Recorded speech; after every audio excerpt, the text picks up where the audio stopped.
No, stay where you are. Do not break the stillness of this moment, for this is a time of mystery, a time when imagination is free and moves forward swiftly, silently. This is the haunting hour.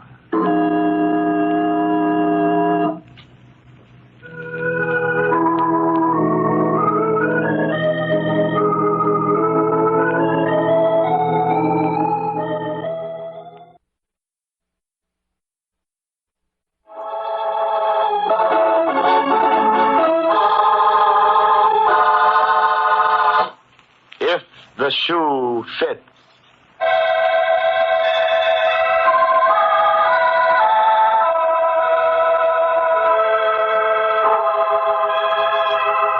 It is early Sunday morning in the home of Mr. and Mrs. Destos.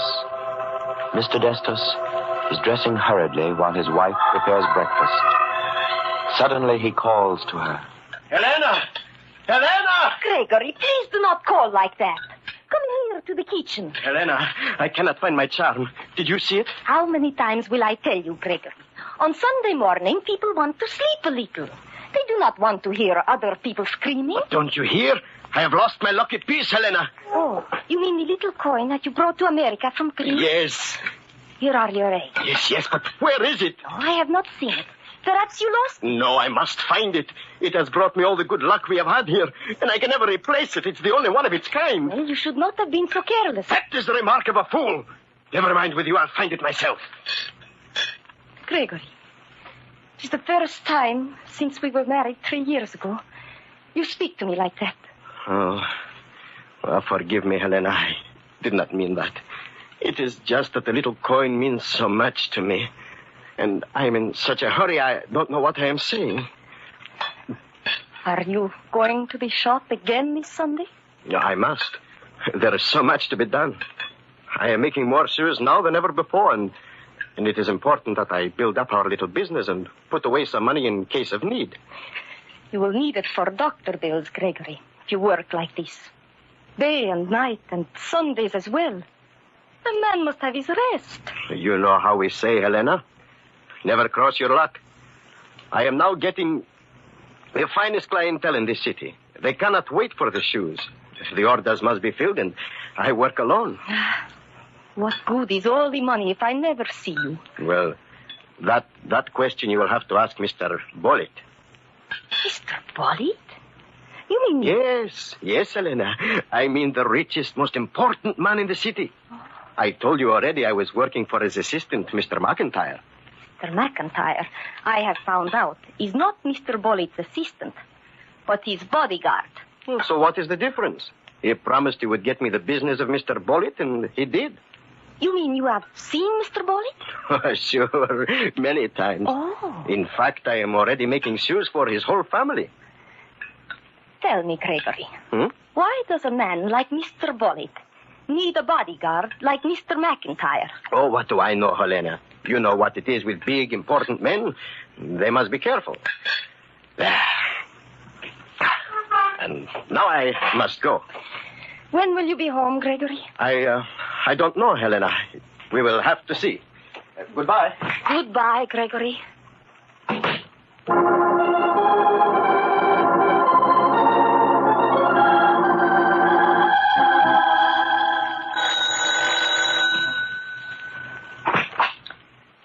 Mr. Destos live here? Yes. Is he home? Could I ask, please, your name? I'm Mr. Bollitt. Oh, Mr. Bollitt. Oh, come in, please. Come in, McIntyre. Right.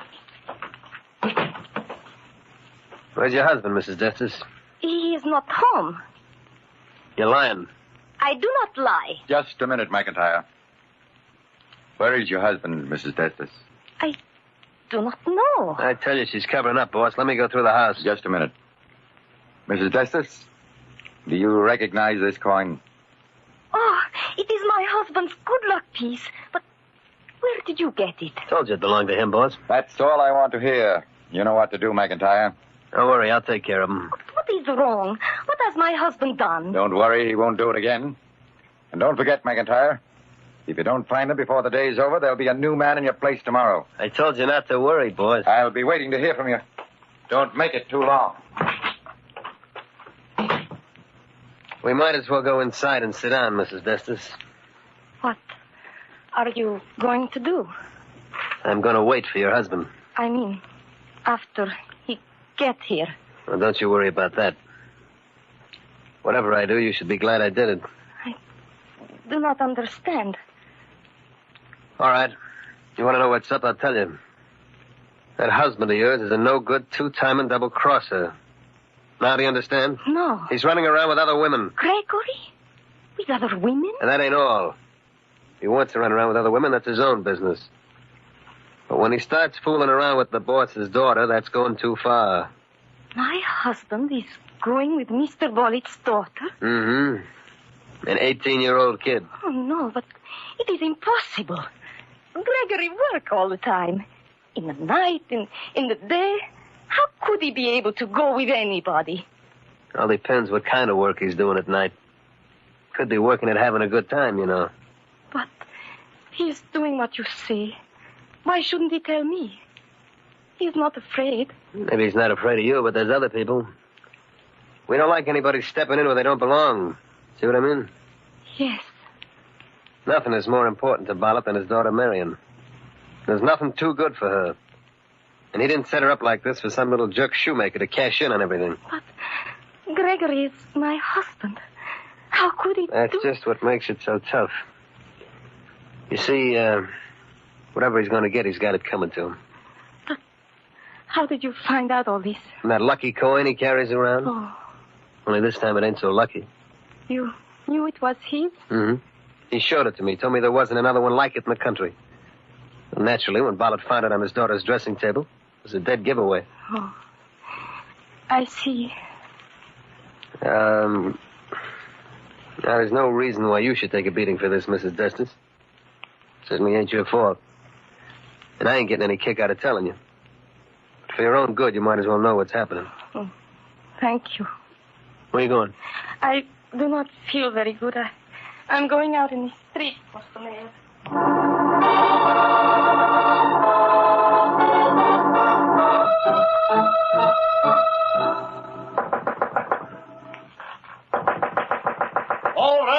All right, I'm coming.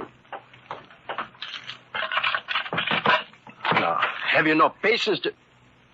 Helena, is something wrong? Close the door. Yes, but you... Now, what is it, Helena? You are so pale.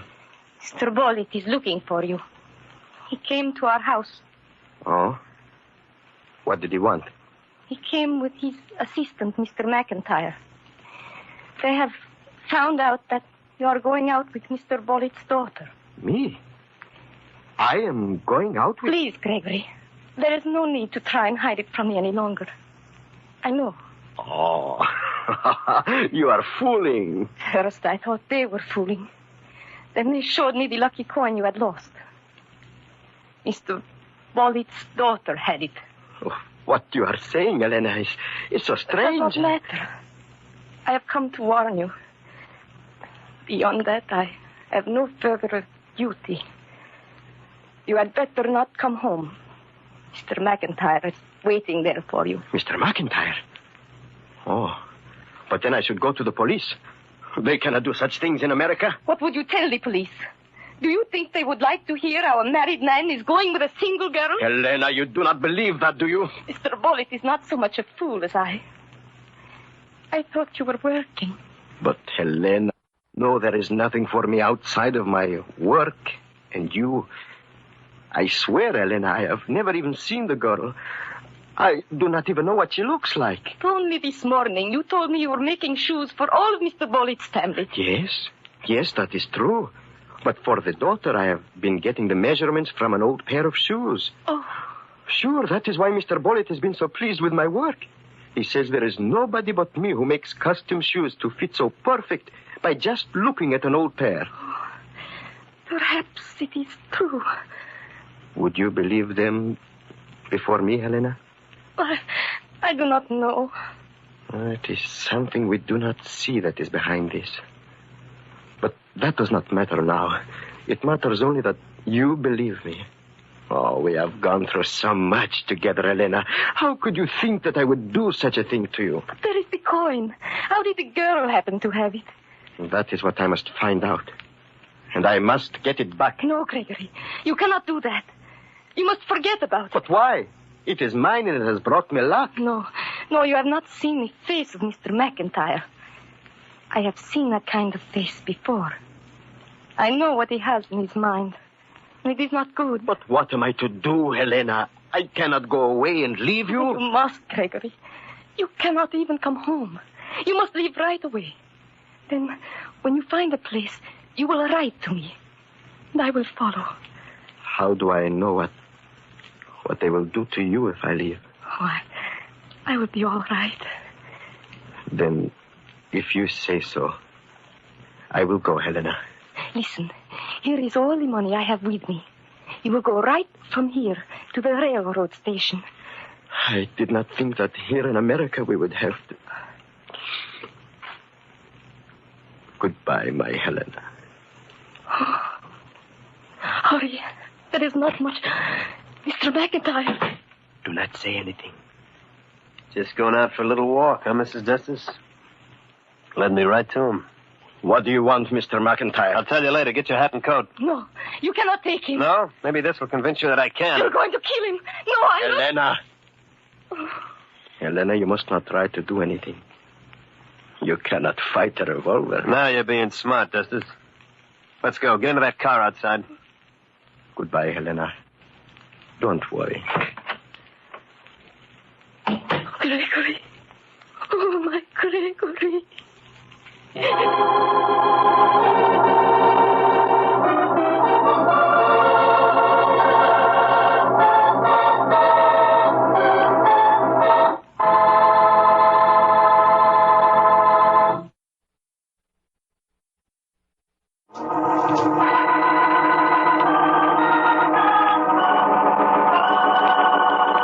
Gregory Destos, a custom shoemaker, has become strangely involved with the young daughter of the wealthy and unscrupulous Henry Bollitt. And though Destos has denied any knowledge of the affair to his wife, he is forced at the point of the revolver to go off in the custody of Bollitt's so-called bodyguard, McIntyre, who has been assigned to take care of Destos. Now, after walking the streets aimlessly, thinking of something to do, Mrs. Destos returns home. Gregory, what have you done? How did you get back here? I have done nothing, Helena. Mr. McIntyre brought me here. But why did he do that? I thought... Listen to me. He, too, believes that I have been seeing Mr. Bollitt's daughter. Oh. And as a favor to me, Mr. McIntyre will give us time to leave the city. But we must never come back. I do not understand it. I do not think he likes Mr. Bollitt very much. But even so, why should he let me go? What reason did he give? He said it was because I made him the most perfect shoes he ever wore. So, that is your reward. To go away and never come back. He says that if Mr. Bollitt ever finds out that I am here, it will be the end for all of us. But if Mr. McIntyre is such a good friend, Gregory, why was he the one to tell Mr. Bollitt that you were seeing the daughter? He told Mr. Bollitt? Yes. When Mr. Bollitt found the lucky charm in his daughter's room, it was Mr. McIntyre who told him it belonged to you. Oh. And I don't understand. Gregory, it is clear that... Who is that? I will answer it. Gregory. There is no use to hide anymore, Helena. It has to be this way. Are you Mr. Destus? Yes? Well, here's part of what you deserve. Oh, why did you hit him? That's only the beginning. Get up from the floor, Destus. Quick. Fred, no, don't. Why not? It's coming to him, isn't it? But that's the wrong man. That isn't the one. Oh, gosh. Oh, here, let me help you up. Has everyone gone mad? Oh, you're Mrs. Destus, aren't you? Yes. I'm Marion Bollitt. Oh, you are Mr. Bollitt's daughter. Yes. And I'm terribly sorry for what Mr. Potter just did. You see, he's a friend of mine, and he was just trying to help me. You see, I thought you were the one who had sent Miss Bollitt that note. No? What note? The one in which you demanded $1,000. I demanded $1,000? Oh, no. You see, my father wants me to go out only with people he approves of. Now, I know he wouldn't approve of Fred, because Freddie isn't rich enough. So we haven't told Dad that we go out together. But what has that got to do with my husband? Well, the other day, I got a letter saying that if I didn't leave $1,000 at a certain place, the writer would tell my father all about me and Fred. And you thought I was the person who wrote that letter? Well, I went to the spot. It was 5 miles outside the city limits, behind the deserted Hamilton house. And I left $200 there, with a note saying that I'd leave more today. Then I drove off at a distance and sat in my car watching. And you saw the man? Yes. Although I couldn't identify him from that distance, I do know that he was much bigger than you. But when he left, I went back to see if he'd found the money. And he had, all right. And while I was looking, I found a Greek coin that he dropped. So I put it in my purse and later left it in my bedroom where Father found it. That was when I first learned it belonged to you. Then why did you come here? Well, I had to. I was going to give you the rest of the money to make sure you didn't talk to my father. But now I know you're not the man. So, it was someone else who took away your lucky coin, Gregory, to make it look like you? Yes. Well, I'd sure like to lay my hands on him. I think I am beginning to see why Mr. McIntyre wants me to go away. Are you talking about my father's assistant? Yes. He wants my husband to leave the city. Your father thinks that Gregory is going out with you. But how would he get an idea like that? Mr. McIntyre advised him. Then, do you think that... Why, of course. It's as clear as the nose on your face. But what can we do? Wait, I have an idea. Where did you say you left the $200, Miss Bullitt? Behind the old deserted Hamilton house. You know where that is, don't you? Yes. Yes, it has been empty for many years now, has it not? At least 5 years. But how can that help us? What time is it now? It's 6 o'clock. Uh-huh. It will be light for about 1 hour more. You mean you want to go out there tonight? Miss Bullitt, you said that you were bringing the money to me. Yes, I thought that you Would you let me bring the money to the Hamilton house and place it there for you? You want us to go with you? If you will allow me, I would rather go alone. You mean you're going to wait there and see if you can catch him? While it is light, I will wait. If it does not come then, I will go back to my shop, and I will be working there all night. And what do you want us to do? If you do not hear from me tonight, I would like you to take Miss Bullitt to the Hamilton house tomorrow and see if the money is gone. If it is, I would like you to come to my store and tell me the first thing in the morning. All right. Here's the money, and then we'll go along. Good night, and thank you. Good night. Good night. Oh, are you sure you're doing the right thing, Gregory? Yes, Helena. Do you want me to stay here? No. No, I want you to come with me. Oh, what can I do there? You will see. Come, Helena. Come.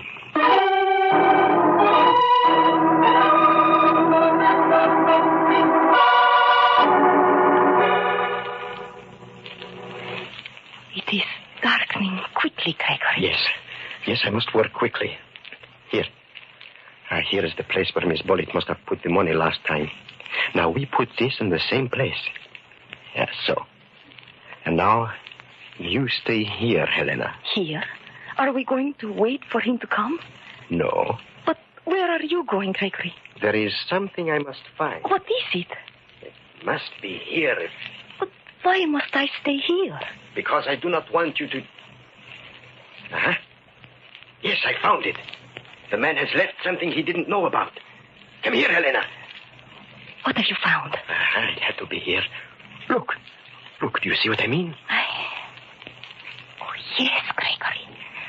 I see what you mean. As soon as I have it, we will go back to the shop. I will be working all night, Helena. All night.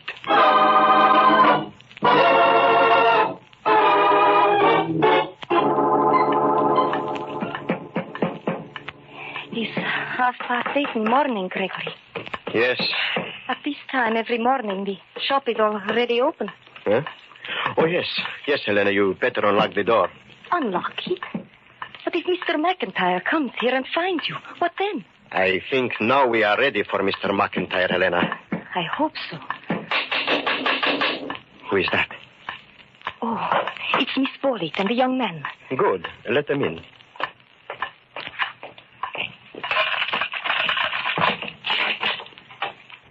It's gone, Mrs. Destus. We looked all over. It was gone. My husband has been working all night. Well, this is a fine time to be fixing shoes, Destus. I am just finishing. But what What are we going to do now? Now that we know the rest of the money is gone. I expect that in a few minutes your father will be here. How do you know that? After what has already happened, he must be following you. But you know that we don't want to be seen together. Why didn't you say this before? Because Mr. Bullitt is interested in me, not you. Well, Marion, I think it's best that we get out of here. All right, Fred. If you think we... All right, Justice. Took me a long time to catch up with you, but I finally did. I am not running away, Mr. McIntyre. Marion, how can you come to this man's place at this hour of the morning? Why shouldn't I? Mr. Destis is trying to help me track down a criminal who's been blackmailing me. Blackmailing you? Yes, and trying to incriminate Mr. Destis at the same time by leaving his possessions where I could find them. You talking about that Greek coin? You mean he didn't give it to you? No, he didn't. I found it. Wait a minute. You mean somebody's been blackmailing you and trying to throw the blame on Destis? Yes, Mr. Bullitt. And now I think I am able to find out who the man is. How can a shoemaker suddenly become a detective? I know very little besides making shoes, Mr. McIntyre. I make them to live. But now I have made one to save my life. What are you talking about? I went to the place where your daughter left the blackmail money. There I found something that the man did not know about. 2 footprints. One hers, one somebody else. I have made shoes in many different ways. But until today, never from a footprint. You mean the shoe you've been working on all night is measured from that footprint? Measured so carefully, Miss Bullitt, that it could not be worn by anybody else. You see, the print had a special high arch, and the pressure was greatest on the left side of the heel. Because of this, the toes on the right side were longer than average. Well, suppose you're right. Who are you going to try the shoe on? I would like to start with the men here. If it is all right, I would like to see if it fits Mr. McIntyre. That's the screwiest thing I ever heard of. Take your shoe off, McIntyre. Go ahead, Destis. Thank you. Let me have the shoe, Helena. Oh, here. And the shoehorn? No. No, that will not be needed. Press, Mr. McIntyre. I'm pressing. It just won't go, that's all. Uh-huh. Will you remove your shoe, Mr. Potter? Do you mean that Fred... Oh, why, that's preposterous. Let him have his fun, Marion. There. Press, Mr. Potter. I am pressing, but it doesn't go. Of course, it's silly to suspect that... One moment. Mr. Potter, will you uncurl your toes? Mm-hmm. So. And now, the shoe fits.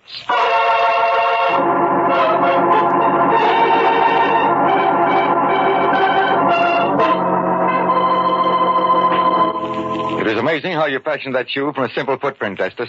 I think, Mr. Bullitt, that he will never find another shoe to fit him as well. I'm afraid that it won't matter so much where he's going. I suppose McIntyre's turned him over to the police by now. But I still don't see how Mr. Destis could find out all that information from a single shoe print. How did you know that Fred had the blackmail money in his pocket? Oh, I did not know that. I knew only that the blackmail money had been taken away from the place where I left it. But from the beginning, Mr. Potter's face was familiar. Then I remembered the day my lucky coin disappeared, there was a man in my shop, and he was asking me for prices. Tell me, Miss Bullitt, did Mr. Potter ever have a mustache? Why, yes. He just shaved it off a few days ago. Mm-hmm. And sometimes he wears glasses? That's right. Of course, I could not ask these questions before. Naturally. But that proves conclusively he was the man. You deserve a lot of credit for this, Destis, and I'll see that you get it, too. Well, come along, Marion. Perhaps you'll listen to me in the future. Goodbye, Mr. and Mrs. Destis. Goodbye. Oh, Gregory, it is over. Like being free again. Is it not wonderful? So wonderful, Helena. I think I will take a holiday. We will go home now and go to sleep.